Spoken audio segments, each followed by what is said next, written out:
Hey folks, Reverend Aaron Stockwell here with the weekly update for,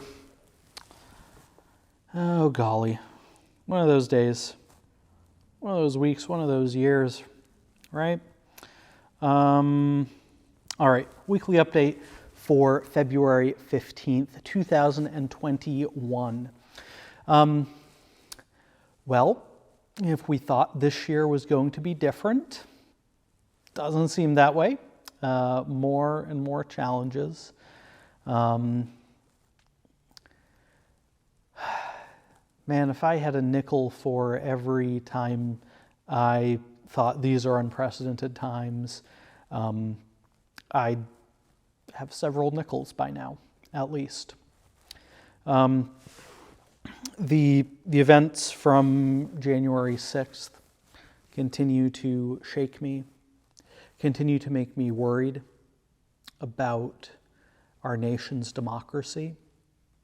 One of the things that I felt I could kind of take for granted.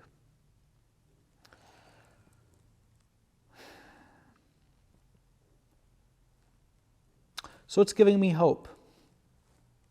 It's a good question. One of the things that's giving me hope is seeing even some of you getting your first COVID-19 shots. If you're getting that shot, chances are good you are working on the front lines. Thank you for what you do on the front lines. And I'm so glad that you have gotten the vaccine. I hope you don't experience side effects. I hope that you continue to stay healthy, because there's a lot that we don't know about the efficacy of the vaccine. And I can't wait until you get your first shot, or your second shot, rather. What else is giving me hope? Well, our Board of Assessors had its first meeting of 2021, and we're trying a few new things in our board structure. I think that things worked out pretty well.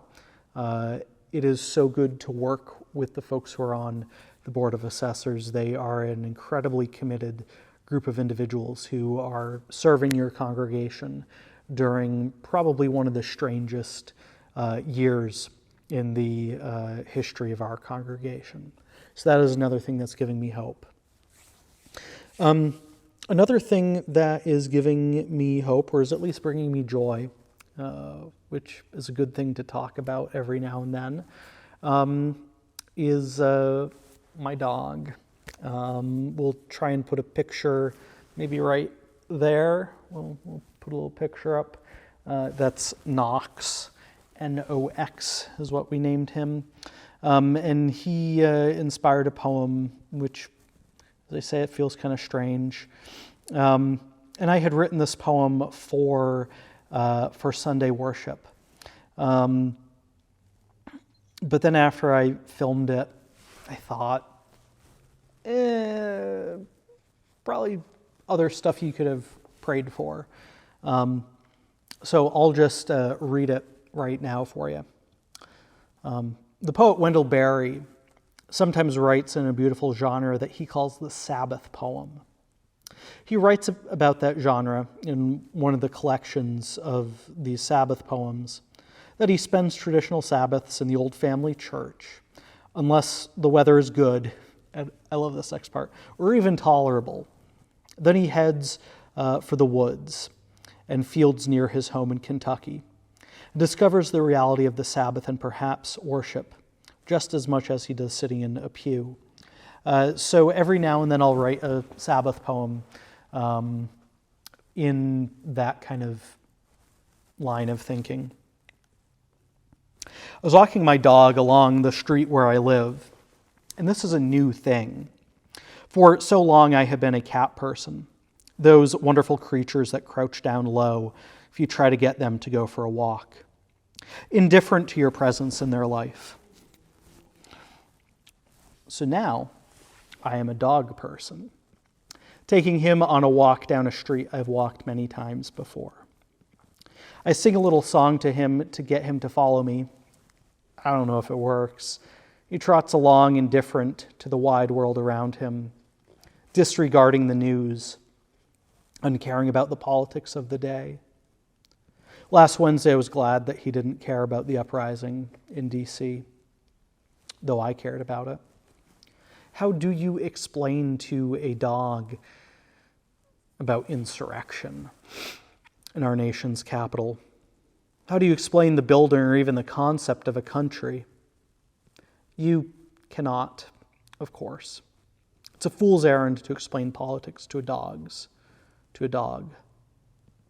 Indeed, I can't even explain an insurrection myself. I can't understand why people would do that.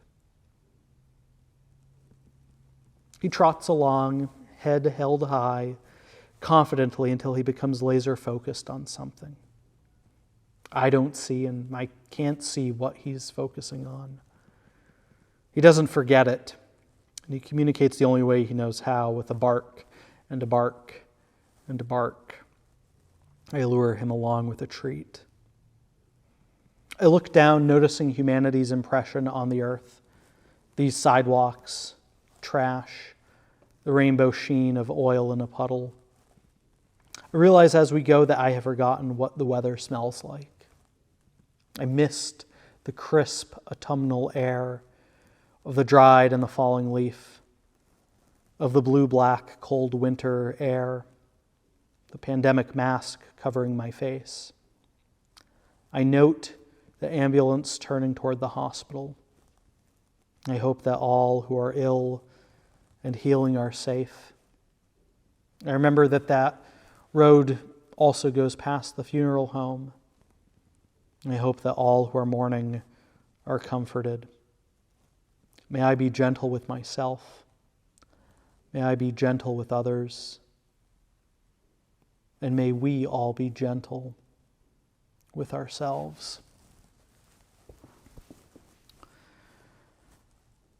Friends, I hope that you find joy in your life.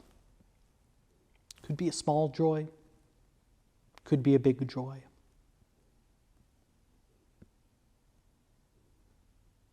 Stay safe and have a good rest of your week. Bye for now.